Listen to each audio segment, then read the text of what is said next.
ಒಂದಿನ ನಿಮ್ಗೆ ಹುಷಾರಿಲ್ಲದೆ ಡಾಕ್ಟರ್ ಹತ್ರ ಹೋಗ್ತೀರಾ ಅನ್ಕೊಳ್ಳಿ. ಅವ್ರು ನಿಮ್ಗೆ ಒಂದೇ ಒಂದು ಕ್ಷಣ ನೋಡ್ಬಿಟ್ಟು ಹೇಳ್ತಾರೆ, ನನ್ನ ಹತ್ರ ಒಂದು ರಿಪೋರ್ಟ್ ಇದೆ, 5 ವರ್ಷ ಹಳೆ ರಿಪೋರ್ಟು, ನಿಮ್ದೋ ಇಲ್ವೋ ಗೊತ್ತಿಲ್ಲ, ಆದರೆ ಇದ್ರ ಪ್ರಕಾರ ನಂದೊಂದು ಇಷ್ಟವಾದ ಮಾತ್ರೆ ಇದೆ, ಕೊಡ್ತೀನಿ ತಗೊಳ್ಳಿ, ಎಲ್ಲ ಸರಿ ಹೊಟ್ಟೋಗತ್ತೆ ಅಂತ. ನೀವು ಅದನ್ನು ತಗೊಳ್ಳಲ್ಲ ತಾನೆ? ಮತ್ತು ಬೆಂಗಳೂರಲ್ಲಿ ಕೋಟ್ಯಾಂತರ ನಾಗರಿಕರು ಅನುಭವಿಸ್ತಾ ಇರೋ ಟ್ರಾಫಿಕ್ ಕಾಯಿಲೆಗೆ ಯಾವುದೂ ಆಧಾರ ಇಲ್ಲದೆ ಕೆಲವ್ರಿಗೆ ಮಾತ್ರ ಲಾಭ ಆಗುವಂಥ ಟನಲ್ ರೋಡ್ ಪ್ರಾಜೆಕ್ಟ್ನ ನೀವು ಹೇಗೆ ಒಪ್ಕೋತೀರಾ?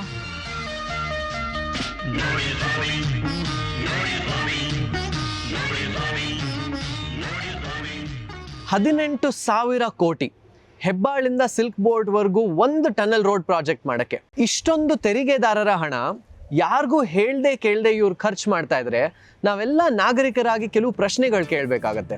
ಮೊದಲನೇ ಪ್ರಶ್ನೆ, ಈ ಟನಲ್ ರೋಡ್ ಮಾಡ್ತಾ ಇರೋದು ಯಾರಿಗೆ? 16 ಕಿಲೋಮೀಟರ್ ಟನಲ್ ಹೆಬ್ಬಾಳಿಂದ ಸಿಲ್ಕ್ ಬೋರ್ಡ್ವರೆಗೂ ಹೋಗುತ್ತೆ. 5-6 ಎಂಟ್ರಿ ಎಕ್ಸಿಟ್ ಪಾಯಿಂಟ್ಗಳಿರುತ್ತೆ. ಬೆಂಗಳೂರಿನ ಅತ್ಯಂತ ಜನದಟ್ಟಣೆಯ ಭಾಗಗಳ ಕೆಳಗೆ ಈ ಟನಲ್ ರೋಡ್ ಹೋಗುತ್ತೆ. ಆದರೆ ಈ ಟನಲಲ್ಲಿ ಯಾವುದೇ 2 ವೀಲರ್ಗಳಿಗೆ ಬಿಡಲ್ಲ, ಆಟೋ ಬಿಡಲ್ಲ, ಬಸ್ಗೆ ಬಿಡಲ್ಲ, ಬರೀ ಕಾರ್ಗಳಿಗೆ. ಡೇಟಾ ಪ್ರಕಾರ ಬೆಂಗಳೂರಲ್ಲಿ 100ರಲ್ಲಿ 85 ಗಾಡಿ ಆಟೋ, 2 ವೀಲರ್, ಜನ ಎಲ್ಲ ತುಂಬಿರೋ ಬಸ್ಗಳಾದರೆ ಬರೀ 15 ಮಾತ್ರ ಕಾರ್ಗಳಾಗೋದು. ಎಲ್ಲರೂ ಕಟ್ಟಿರೋ ತೆರಿಗೆದಾರರ ಹಣ ಅಲ್ಲಿ ಟನಲ್ ರೋಡ್ ಮಾಡಿಬಿಟ್ಟು 100ರಲ್ಲಿ ಅದರಲ್ಲಿ 85 ಜನ ಯೂಸೇ ಮಾಡೋಕ್ಕಾಗಲ್ಲ ಅಂದರೆ ಏನು ಪ್ರಯೋಜನ? ಆಯ್ತಪ್ಪ, ನಿಮ್ಮ ಹತ್ರ ಕಾರ್ ಇದೆ ಅಂದ್ಕೊಳ್ಳಿ.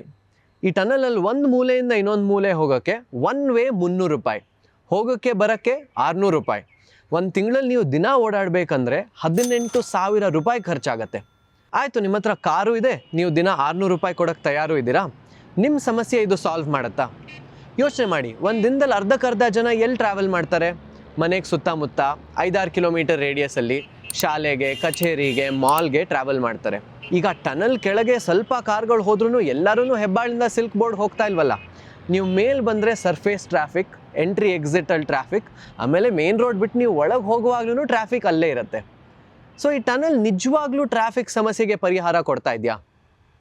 ನಾವೇನೋ ತಲೆ ಉಪಯೋಗಿಸಿ ಪ್ರಶ್ನೆ ಕೇಳ್ತಾ ಇದ್ದೀವಿ. ನೀವು ಹೇಳ್ಬೋದು, ಇದೊಂದು ರಾಜ್ಯದ ಸರ್ಕಾರ 18,000 ಕೋಟಿ ಖರ್ಚು ಮಾಡೋ ಮುಂಚೆ ಡೀಟೇಲ್ ಆಗಿ ಟ್ರಾಫಿಕ್ ಬಗ್ಗೆ ರಿಸರ್ಚ್ ಅನಾಲಿಸಿಸ್ ಮಾಡಿರ್ಬೋದು, ಅತ್ಯಾಧುನಿಕ ಯೋಜನೆಗಳು ಮಾಡಿರ್ಬೋದು.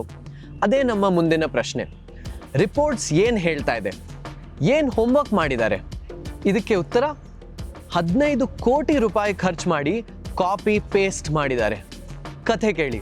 ಈ ಥರ ಯಾವುದೇ ಪ್ರಾಜೆಕ್ಟ್ ಇದ್ರೂ ಫೀಸಿಬಿಲಿಟಿ ಸ್ಟಡಿ ಮತ್ತು ಡೀಟೇಲ್ಡ್ ಪ್ರಾಜೆಕ್ಟ್ ರಿಪೋರ್ಟ್ ಮಾಡಬೇಕಾಗತ್ತೆ. ಈ ಕೆಲಸವಾಗಿ ಇವರು ಟೆಂಡರ್ ಕರೆದಿದ್ದಾರೆ. ಆದರೆ ನೋಡಿ, ಹೇಗೋ ಟೆಂಡರ್ಗೆ ಯಾರೂ ಅಪ್ಲೈ ಮಾಡಿಲ್ಲ, ಬರೀ 2 ಮುಂಚೆ ಬ್ಲ್ಯಾಕ್ ಲಿಸ್ಟ್ ಆಗಿರೋ ಕನ್ಸಲ್ಟೆಂಟ್ಗಳು ಅಪ್ಲೈ ಮಾಡಿದ್ದಾರೆ, ರಾಡಿಕ್ ಆ್ಯಂಡ್ ಆಲ್ಟಿನಾಕ್. ಬ್ಲ್ಯಾಕ್ ಲಿಸ್ಟ್ ಮಾಡಿರೋದು NHAI, ರೈಲ್ವೆ ಮಿನಿಸ್ಟ್ರಿಯಿಂದ ಒಂದು PSU, JNK ಗವರ್ಮೆಂಟ್. ಇದು ಹೆಂಗಿದೆ ಅಂದರೆ, ಬೇರೆ ಬೇರೆ ಊರಲ್ಲಿ ಲೈಸೆನ್ಸ್ ಕಳ್ಕೊಂಡಿರೋ ಡ್ರೈವರ್ಗೆ ಕರೆದ್ಬಿಟ್ಟು ಬಾಪ ನಮ್ಮ ಗಾಡಿ ಓಡಿಸಪ್ಪ ಅಂತ ಹೇಳ್ದಂಗಾಯ್ತು. ಇವ್ರಿಗೆ 9.5 ಮತ್ತು 5.5 ಕೋಟಿ ಕೊಟ್ಟು ರಿಸರ್ಚ್ ಮಾಡಿ ಅಂತ ಹೇಳಿದ್ರೆ ಬರೀ ಕಾಪಿ ಪೇಸ್ಟ್ ಮಾಡಿದ್ದಾರೆ. ಎಲ್ಲಿಂದ? 2020ಯಲ್ಲಿ BMRCL ರೆಡ್ ಲೈನ್ ಫೀಸಿಬಿಲಿಟಿನ ಸ್ಟಡಿ ಮಾಡೋಕ್ಕೆ ಒಂದು ರಿಪೋರ್ಟ್ ತಯಾರಿಸಿದ್ರು. ಆ ರಿಪೋರ್ಟಿಂದ ಇವ್ರು ಪ್ರತಿಯೊಂದು ಸೆಂಟೆನ್ಸ್, ಪ್ರತಿಯೊಂದು ಚಾರ್ಟ್, ಪ್ರತಿಯೊಂದು ಇಮೇಜ್ ಕಾಪಿ ಮಾಡಿಬಿಟ್ಟು ಅದೇ ಕಂಟೆಂಟ್ನ ಇಟ್ಕೊಂಡು ರಿಸಲ್ಟ್ ಬೇರೆ ಕೊಟ್ಟಿದ್ದಾರೆ. ರಿಸರ್ಚ್ ಹೇಳೋದೇ ಒಂದು, ಇವ್ರು ಹೇಳಿರೋ ರಿಸಲ್ಟೇ ಒಂದು. ಇದಕ್ಕಿಂತ ಮಜಾ ಏನಂದರೆ, ಒಂದು ಕಡೆ ನಾಶಿಕ್ ಮತ್ತು ಮಾಲೆಗಾಂವ್ ಅಂತ ಮಹಾರಾಷ್ಟ್ರಲ್ಲಿರೋ ಊರುಗಳ ಹೆಸರು ಕೂಡ ನಮ್ಮ ರಿಪೋರ್ಟಲ್ಲಿ ಬಂದಿದೆ. ಹಾಗಂದರೆ ಇವ್ರು ಇನ್ನೆಲ್ಲೆಲ್ಲಿಂದ ಕಾಪಿ ಮಾಡಿರಬಾರ್ದು.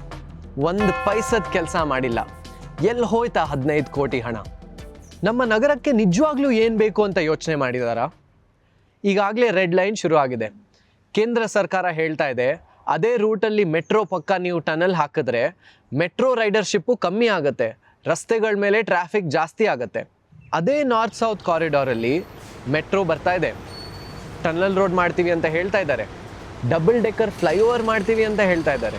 ಈಗ ಹೊಸದಾಗಿ ಒಂದು ಶಾರ್ಟ್ ಟನಲ್ ಕೂಡ ಬರುತ್ತೆ ಅಂತ ಹೇಳ್ತಾ ಇದ್ದಾರೆ. ಆ ಸ್ಟ್ರೆಚ್ ಬಿಟ್ಟರೆ ಜನ ಬೇರೆ ಎಲ್ಲೂ ಓಡಾಡೋದೇ ಇಲ್ವಾ? ಅದೇ 1000 ಕೋಟಿನ ಲಾಸ್ಟ್ ಮೈಲ್ ಕನೆಕ್ಟಿವಿಟಿ ಇಂಪ್ರೂವ್ ಮಾಡೋಕ್ಕೆ ಬಳಸ್ಕೋಬೋದು ತಾನೆ. ಮೆಟ್ರೋ ಸುತ್ತಮುತ್ತ ಫುಟ್ಪಾತ್ ಮಾಡ್ಬೋದು, ಪಾರ್ಕಿಂಗ್ ಮಾಡ್ಬೋದು, ಬಸ್ ಸ್ಟಾಪ್ ಮಾಡ್ಬೋದು, ಫೀಡರ್ ಬಸ್ ಮತ್ತು ಶೇರ್ಡ್ ಆಟೋ ತರ್ಬೋದು, ಮೆಟ್ರೋ ಫೇರ್ನ ಕಮ್ಮಿ ಮಾಡ್ಬೋದು. 1 ಗಂಟೆಯಲ್ಲಿ ಒಂದು ಟನಲ್ ರೋಡಲ್ಲಿ ಎಷ್ಟು ಜನ ಹೋಗ್ಬೋದೋ ಅದೇ ಟೈಮಲ್ಲಿ ಮೆಟ್ರೋಲಿ 100ರಷ್ಟು ಜನ ಹೋಗ್ಬೋದು. ನೀವೇ ಹೇಳಿ, ಎಲ್ಲಿರ್ಬೇಕು ನಮ್ಮ ಗಮನ? ಈ ರೀತಿ ಟನಲ್ ಅಂತ ತಳ್ತಾ ಇರೋದು ನೋಡಿದ್ರೆ ನಾವು ಯೋಚನೆ ಮಾಡಿ ಕೇಳಬೇಕು, ಇದರಲ್ಲಿ ಲಾಭ ಇರೋದು ಯಾರಿಗೆ? ಬೇರೆ ಏನಾದ್ರೂ ಕಾರಣ ಇದೆಯಾ? ನಿಮಗೊಂದು 4-5 ಮೇಜರ್ ಇನ್ಫ್ರಾಸ್ಟ್ರಕ್ಚರ್ ಪ್ರಾಜೆಕ್ಟ್ಗಳ ಕಂಪ್ಯಾರಿಸನ್ ಕೊಡ್ತೀವಿ. Bengaluru Mysuru express way 119 kilometre 6 line highway 8,500 ಕೋಟಿ ರೂಪಾಯಿ. ಅಟಲ್ ಟನಲ್ ಜಮ್ಮೂಲಿ 9 ಕಿಲೋಮೀಟರ್ಗೆ 3,000 ಕೋಟಿ ರೂಪಾಯಿ. ಇನ್ ಮುಂಬೈ ಕೋಸ್ಟಲ್ ರೋಡ್ 2.5 ಕಿಲೋಮೀಟರ್ ಸಮುದ್ರದ ಒಳಗಡೆ ಹೋಗಿರೋ ರೋಡ್ ಇದು. ಟೋಟಲಿ 30 ಕಿಲೋಮೀಟರ್ 8 ಲೇನು, ಅದೇ 13,000 ಕೋಟಿ ರೂಪಾಯಿ. ಇನ್ KR ಪುರಂ ಇಂದ ಸಿಲ್ಕ್ ಬೋರ್ಡ್ ಇರುವಂತ 18 ಕಿಲೋಮೀಟರ್ ಮೆಟ್ರೋ, 13 ಸ್ಟೇಷನ್ಗಳಿದೆ, 17% ಟ್ರಾಫಿಕ್ ಕಡಿಮೆ ಮಾಡಿದೆ, ದಿನಕ್ಕೆ 8 ಲಕ್ಷ ಜನ ಓಡಾಡ್ತಾ ಇದ್ದಾರೆ. ಅದಕ್ಕೆ ಖರ್ಚಾಗಿರೋದು 5,500 ಕೋಟಿ. ಸೌತ್ ಕೇರಳ ಇಂದ ನಾರ್ತ್ ಕೇರಳವರೆಗೆ 665 ಕಿಲೋಮೀಟರ್ 6,500 ಕೋಟಿ. 6,500 crores ಅಲ್ಲಿ 656 ಕಿಲೋಮೀಟರ್ ಉದ್ದದ ರಸ್ತೆ ಕಂಪ್ಲೀಟ್ ಮಾಡಿದ್ರು. ನಿಮಗೆ 18 ಕಿಲೋಮೀಟರ್ ಉದ್ದ ರಸ್ತೆ ಮಾಡಕ್ಕೆ 20,000 ಕೋಟಿ ಬೇಕಾಗ್ತಾ ಇದೆಯಲ್ಲ. ಅದ್ ಯಾವ ಸಿಮೆಂಟ್ ಉಪಯೋಗಿಸ್ತಿದ್ದೀರಿ? ಅದ್ ಯಾವ ಅದ್ರಲ್ಲಿ ಏನ್ ಸ್ಟೀಲ್ ಅಲ್ಲಿ ಕಟ್ತಾ ಇದೀರೋ, ಚಿನ್ನದಲ್ಲಿ ಕಟ್ತಾ ಇದೀರೋ, ಅದ್ರಲ್ಲಿ ಯಾವ್ದ್ರಲ್ಲಿ ಕಟ್ಟೋಣ ಅಂತ ಅನ್ಕೊಂಡಿದ್ದೀರಿ? ದಯವಿಟ್ಟು ಕರ್ನಾಟಕ ಜನಕ್ಕೆ ತಿಳಿಸಿ ಇದ್ರ ಬಗ್ಗೆ. ಇದು ಮೊಬಿಲಿಟಿ ಪ್ರಾಜೆಕ್ಟ್ ಅಲ್ವೇ ಅಲ್ಲ, ಇದು ರಿಯಲ್ ಎಸ್ಟೇಟ್ ಪ್ರಾಜೆಕ್ಟ್. ಇವ್ರು ಮಾಡಿರೋ ಒಂದು ಟ್ರಾಫಿಕ್ ಪ್ರೊಜೆಕ್ಷನ್ಸ್ ಆಗಲಿ, ಆ ಟ್ರಾಫಿಕ್ ಪ್ರೊಜೆಕ್ಷನ್ಸು ಮತ್ತು ಎಷ್ಟು ಕಾರು ಈ ಒಂದು ಸುರಂಗ ಮಾರ್ಗನ ಉಪಯೋಗಿಸ್ತಾರೆ, ಎಷ್ಟು ಹಣ ಸಂಪಾದನೆ ಮಾಡ್ಬೋದು, ಈ ಎಲ್ಲ ಲೆಕ್ಕಾಚಾರಗಳು ತಪ್ಪಾಗೇ ಆಗಿದೆ. BBMP ಅವರು ಆ ಕಳಪೆ ರಿಪೋರ್ಟ್ ಆಧಾರದ ಮೇಲೆ ಮುಂದುವರಿಕೆ ಸಾಧ್ಯನೇ ಇಲ್ಲ ಅಂತ ಗೊತ್ತಾದ ತಕ್ಷಣ ಇದನ್ನ ರಿಯಲ್ ಎಸ್ಟೇಟ್ ಪ್ರಾಜೆಕ್ಟಾಗಿ ಕನ್ವರ್ಟ್ ಮಾಡಿಬಿಟ್ರು. ಈ ಎಲ್ಲ ಶಾಫ್ಟ್ ಸೈಟ್ಸು, ಶಾಫ್ಟ್ ಅಂದರೆ ಏನು ಅಂದ್ಕೊಂಡ್ರಿ? ಈ ಟನಲ್ ಮಿಷನ್ನ ಕೆಳಗಡೆ ಆಗೋದಕ್ಕೆ ಅಲ್ಲಲ್ಲಿ 5 ಕಡೆ ದೊಡ್ಡದಾಗೆ ಅಗಿತಾರೆ. ಸರ್ಕಾರದ ಅಂದಾಜು ಪ್ರಕಾರನೇ ಬರೀ 2 ಫ್ಲೋರ್ ಕಟ್ಟಿದ್ರೇ ವರ್ಷಕ್ಕೆ 300 ಕೋಟಿಯಷ್ಟು ಹಣ ಒಂದೊಂದು ಸೈಟ್ನಲ್ಲಿ ಮಾಡ್ಬೋದು ಅಂತ ಸರ್ಕಾರನೇ ಅಂದಾಜು ಮಾಡಿದೆ. ಆದರೆ ಅದೇ ಸರ್ಕಾರ 15 ಫ್ಲೋರ್ ತನಕ ಅಥವಾ 5 FSI ತನಕ ಕಟ್ಬೋದು ಅಂತ ಕೂಡ ಹೇಳ್ತಾ ಇದೆ. ಇದರಿಂದ ಇನ್ನೂ ಟ್ರಾಫಿಕ್ ಕಂಜೆಷನ್ ಜಾಸ್ತಿ ಆಗುತ್ತೆ. ಇವ್ರು ಕಟ್ಟೋ 5 ಕಡೆ ಕಾಂಪ್ಲೆಕ್ಸಿಂದ ಉತ್ಪನ್ನ ಆಗೋ ಹೊಸ ಟ್ರಾಫಿಕ್ ಇದೆ ನೋಡಿ, ಅದು ಇವರು ತೆಗೆಯೋ ಟ್ರಾಫಿಕ್ಕಿಂತ ಜಾಸ್ತಿ ಟ್ರಾಫಿಕ್ ಆ್ಯಡ್ ಮಾಡ್ತಾ ಇದೆ. ಲಕ್ಸುರಿ ಫ್ಲ್ಯಾಟ್ ಕಟ್ಸ್ಬೋದು, ಮಿಕ್ಸ್ಡ್ ಡೆವಲಪ್ಮೆಂಟ್ ಮಾಡ್ಬೋದು, ಕಮರ್ಷಿಯಲ್ ಡೆವಲಪ್ಮೆಂಟ್ ಮಾಡ್ಬೋದು. ಇದರಿಂದೆಲ್ಲ ಬರೋ ಹಣನ ನಾನು ಟೋಲ್ ರೋಡ್ ಅಂತ ಕನ್ಸಿಡರೇ ಮಾಡೋದಿಲ್ಲ, ಅದೆಲ್ಲ ನೀವೇ ಇಟ್ಕೊಳ್ಳಿ. ಸೊ ನೀವು ಮಿನಿಮಮ್ ಅಸಂಪ್ಷನ್ಸ್ ತೊಗೊಂಡು ಪ್ರೈಮ್ ಸ್ಪಾಟ್ಸ್ ಇದರಿಂದ ಬರೋ ಹಣ 50,000 ಕೋಟಿಗಿಂತ ಕಡಿಮೆ ಅಲ್ವೇ ಅಲ್ಲ. ಟನಲ್ ರೋಡ್ ಪ್ಲಾನ್ ಮುಂದುವರೆದ್ರೆ ನೀವೇನು ಅನುಭವಿಸ್ತೀರಾ? ಟನಲ್ ಬರೋ ಮುಂಚೆ ವರ್ಷಾನ್ಗಟ್ಲೆ ಕನ್ಸ್ಟ್ರಕ್ಷನ್ ನೋಡಬೇಕು. ಆಗಲೇ ಬೇಕಾದಷ್ಟು ನೋಡಿದ್ದೀವಿ. ಧೂಳು, ಪ್ರದೂಷಣೆ, ಕಸ, ಟ್ರಾಫಿಕ್, ಶಬ್ದ, ಸಣ್ಣ ಬಿಸ್ನೆಸ್ಗಳು ತಿಂಗಳಾನ್ಗಟ್ಲೆ ನಿಂತೋಗುತ್ತೆ. ಈಗ ತನಕ ಏನೇನು ಅನುಭವಿಸಿದೀವೋ ಅದರ 10ರಷ್ಟು ಅನುಭವಿಸ್ಬೇಕು. 100ರಲ್ಲಿ 85 ಜನ ಯೂಸ್ ಮಾಡೋಕ್ಕೆ ಆಗದೆ ಇರೋ ಟನಲ್ ರೋಡ್ಗೆ ಇದೆಲ್ಲ ಬೇಕಾ? ಮುಕ್ತಾಯವಾಗಿ ಹೇಳ್ತೀನಿ, 18,000 ಕೋಟಿಗಿಂತ ಹೆಚ್ಚು ಬಲ ಇರೋದು ಬರೀ ಒಂದರಲ್ಲೇ. 1 ಕೋಟಿ ಎಚ್ಚರವಾಗಿರೋ ನಾಗರಿಕರು. ಟನಲ್ ರೋಡ್ ಪ್ರಾಜೆಕ್ಟ್ ಇನ್ನೂ ಶುರು ಆಗಿಲ್ಲ. ಕೋರ್ಟ್ನಲ್ಲಿ ಚರ್ಚೆ ನಡೀತಾ ಇದೆ. ಈಗಲೂ ಸಮಯ ಇದೆ. ಪ್ರಶ್ನೆಗಳು ಕೇಳಿ, ಅಂಧವಿರೋಧ ಮಾಡಬೇಡಿ. ನಿಮಗೆ ಸಮಾಧಾನ ಆಗುವಂಥ ಉತ್ತರಗಳು ಸಿಗ್ತಾ ಇದೆಯಾ ನೋಡಿ. ಅದಾದಮೇಲೆ ನಿಮ್ಮ ನಿಲುವು ನೀವು ನಿರ್ಧರಿಸಿ. ನಾವು ಕೇಳ್ತಾ ಇರೋದಷ್ಟೇ, ನಿಮ್ಮ ನಾಗರಿಕತೆ ನೀವು ನಿಭಾಯಿಸಿ.